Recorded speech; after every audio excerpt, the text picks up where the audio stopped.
গাছ রোপণ করেছিল, চারা গাছ রোপণ করেছিল বিএনপি, আর এই গাছে পানি দিয়ে পরিচর্যা করেছিলেন বিএনপির ভারপ্রাপ্ত চেয়ারম্যান দেশনায়ক তারেক রহমান। খুনি হাসিনা সরকার শুরুতে ব্রিটেনের রাজনীতিক আশ্রয় চেয়েছিলেন, কিন্তু ব্রিটেনের জনগণ এবং ব্রিটেনের সরকার এরকম পতিত স্বৈরাচারকে তাদের দেশে আশ্রয় দিতে রাজি হয়নি। আপনারা সবাই জানেন, গত 5 আগস্ট ছাত্র জনতার যে গণ অভ্যুত্থান হয়েছিল, সেই অভ্যুত্থানের মাধ্যমে খুনি হাসিনা এই দেশ থেকে পালিয়ে যেতে বাধ্য হয়েছে। বাংলাদেশের যে 5 দশকের ইতিহাসের দিকে যদি আমরা তাকিয়ে দেখি, তাহলে আমরা দেখব যে কয়টি স্বৈরাচার এই দেশ থেকে ক্ষমতা থেকে বিতাড়িত হয়েছিল, তারা কিন্তু দেশ থেকে কেউ পালিয়ে যায়নি। একমাত্র খুনি হাসিনাই এরকম একজন স্বৈরাচার যে তিনি দেশ থেকে এই ক্ষমতা থেকে বিতাড়িত হননি, একই সাথে এই দেশ থেকে পালিয়ে যেতে বাধ্য হয়েছেন।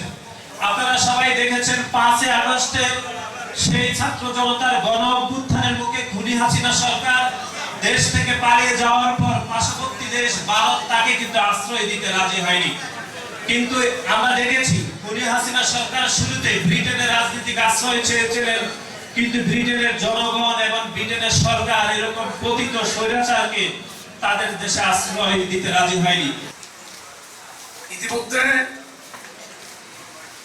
বাংলাদেশের ফ্যাসিস্ট হাসিনার পতন হয়েছে।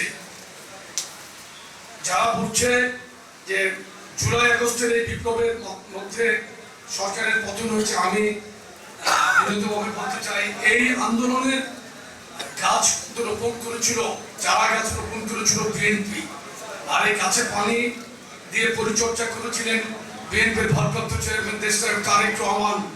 ওনার সার্বিক তদারকিতে বাংলাদেশে এই গণতন্ত্র উদ্ধারের আন্দোলনে বিএনপি প্রথম থেকে, বিএনপি যুবদল, ছাত্রদল, স্বেচ্ছাসেবক দল সহ সমস্ত অঙ্গ সংগঠন কিন্তু মাঠে ছিল।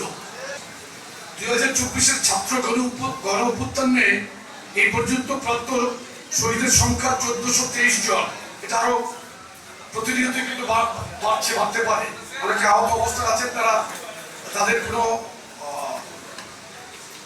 নিউজের পরে সংখ্যাটা বাড়ে। এরপরে কিন্তু এই পর্যন্ত সংখ্যা 1423 জন, আহত প্রায় 22,000 জন, চিরতর পঙ্গু হয়েছেন ন্যূনতম 587 জন। এই 1423 জন শহীদের মধ্যে বিএনপি নেতা কর্মীর সংখ্যা 425 জনের মতো। 22 জন ডিক্লেয়ার করেছিলেন আমাদের মহাসচিব সাহেব, এরপর আরো আমাদের 2-3 জন,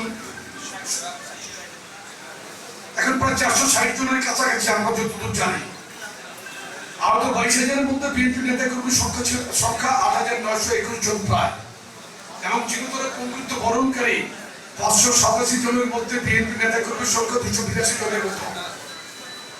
ছাত্র গণ অভ্যুত্থানের সাফল্যের কৃতিত্ব যারা ভাবনা করছেন, তাদেরকে অনুরোধ করছি, এই পরিসংখ্যানটি আপনাদের একটু মনে রাখা উচিত।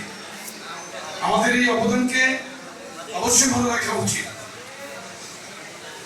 আমাদের সম্মানিত চেয়ারপারসন, 3 বারের সাবেক প্রধানমন্ত্রী, 6 বছর জেল কেটেছেন। এটা কি একটি বিরাট আত্মত্যাগ না? এই গণতন্ত্রকে উদ্ধার করার জন্য কিন্তু এই আত্মত্যাগ ছিল।